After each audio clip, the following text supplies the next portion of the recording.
حضرت بہلول دانا رحمت اللہ علیہ اور ملکہ زبیدہ کا واقعہ اسلامی تاریخ میں خاصا مشہور ہے اور اس میں حکمت و نصیحت کا پہلو واضح ہے۔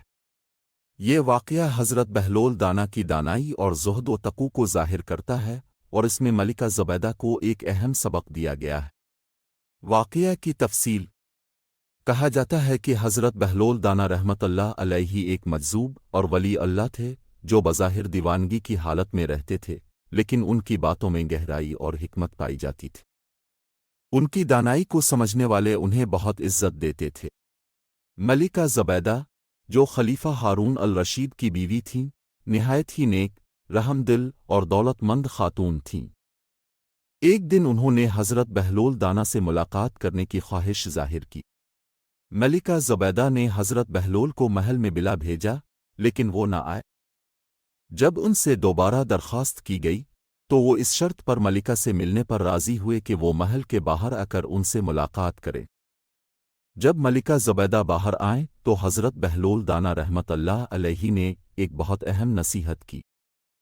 حضرت بہلول نے زمین سے ایک مٹی کا ڈھیلا اٹھایا اور ملکہ کی طرف پھینکا۔ ملکہ کو یہ حرکت ناگوار گزری۔ انہوں نے غصے کا اظہار کیا اور پوچھا کہ یہ اپ نے کیا۔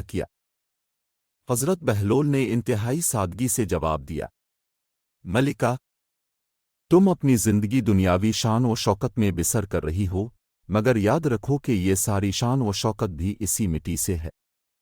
آخر میں تمہیں بھی اسی مٹی میں دفن ہونا ہے۔ اس لیے تمہیں فانی دنیا کی عیش و عشرت کے بجائے آخرت کی تیاری کرنی چاہیے۔ یہ سن کر ملکہ زبیدہ کی آنکھیں کھل گئیں اور انہیں حضرت بہلول دانا کی بات کی گہرائی سمجھ میں آ گئی۔